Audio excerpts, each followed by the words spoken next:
tulumanon sa itong mga komentaryo atong news analysis o ingon man usab sa pagtuki sa mga isyu ninyong gitunol dinhi sa atong tulumanon. Uban ning inyong alagad Amy Bustillo.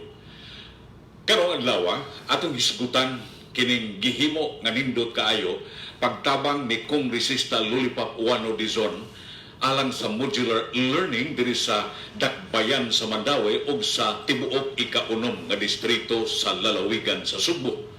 Ang mga public elementary ug high school sa Consolacion ug Mandaue nakadawat na gyud gikan ni representante Emery Lollipop Uwano Dizon ug mga reams of bond papers nga karon di kinahanglan gyud kaayo sa mga magtutudlo sa pag-andlam sa ilang modules ubos sa pag-ong pamaagi sa pagtudlo sa mga estudyante nga dili kinahanglan nga moadtong eskwelahan taliwa sa COVID-19 pandemic.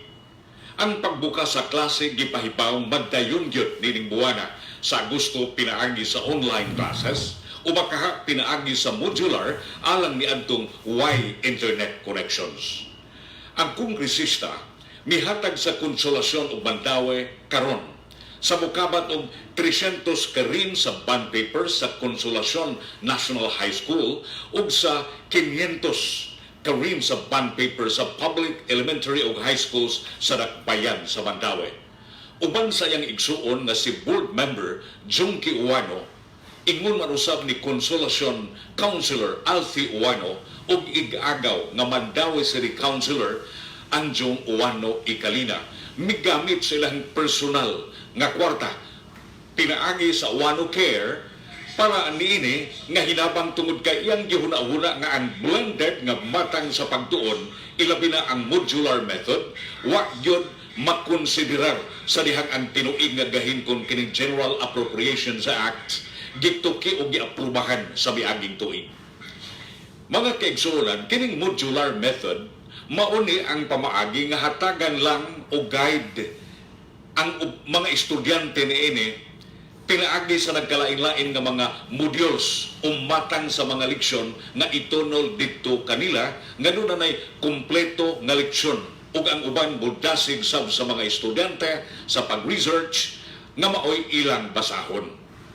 Mahibaw-an kung unsay ilang makatunan pinaagi gihapon sa assessment, sa quiz or examination. Atol sa maong distribution sa mga bond papers, akong nahinabi si Dr. Nympha Bongo, ang Division Superintendent sa Mandaue Schools Division. Matod pa niya, mas daghan ang mga estudyante nga nagpa-enroll alang sa modular method kung itandi sa online nga pamaagi tungod kay gawas nga hinay, kayo ang internet, kasagalan kanila why internet connection. Kining maong kahimtang mao'y nakatando sa kasing-kasing ni Kongresista Uwano Dizon ug sa ihang mga igsuon nga si board member Junkie Uwano, ikaagaw nga si Councilor Anjong Uwano Ikalina ug ni Councilor Alfie Uwano sa Konsolasyon nga magtampo-tampo alang sa personal nga initiative. Dili na lang kumahibong mga kaigsunan nga lumoy kaayo ang kasing-kasing sa kongresista sa ika-unom nga distrito kung edukasyon na gani ang hisgutan. Ingon nga anaa maglatay sa ilang dugo ang kaluoy sa mga ginikanan ug mga bata nga maglisod in town sa pagtungha. Kung nahinumdum pa mo ang iyahang amahan nga si former Mayor Tadio Uwano, maubaya to'y nagtukod sa legitimate nga Mandaue City College alang sa mga kabus nga dili in town maka-afford og pribadong tunghaan.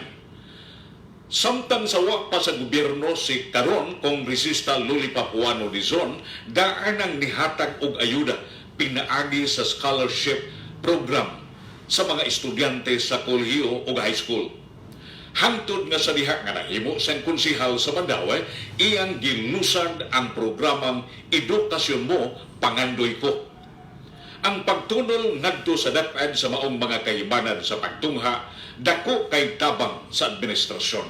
Tungod kay wa budget alang sa modular method, kay wa lagi kini ma-anticipated sa dihang gituki o giaprubahan ang budget alang karong tuiga. Kay kung dili kini niya buhaton, sigurado magyud nga Puno-puno kini sa gastos mga ginikanan ang pagpalit og mga bond papers ug uban pang gikinahanglan alang sa modular method sa pagtuon. Pipila sa mga ginikanan nga akong naistorya, perting lipaya. Ilang gipasalamatan si Kongresista Lollipop Uano Dizon ug sa tibuok pamilya niini. Kalabot niining ubos sa katarungan nga gawas nga makapadayon sa pag-eskwela ang ilang mga anak, dili pagyud sila makagasto alang sa maong mga pamaagi. Hinungdan nga manghinaot ako nga magpadayon usab kining nindot kay mga kalihukan sa Banay Uano, ilabi na gayon si Kongresista Lollipop Uano Dizon aron katabangan ang daghan nato mga kaigsunan nga nag-antos po ilabi na karong panahona taliwa sa COVID-19 pandemic. Mga kaigsunan, kung doon na kamo isyu nga buot ninyong atong hisgutan o baka ireklamo, ngayong ipadangat ngadto sa mga otoridad sa kagabahanan. Palihog ayo pagpanuko, itawag ka na there is atong tulumanon o baka inyo diha nga i-comment kay ato na dayong aksyonan. Hangtod sa sunod higayon, kining inyong alagad, Amy Bustillo. Daghang salamat.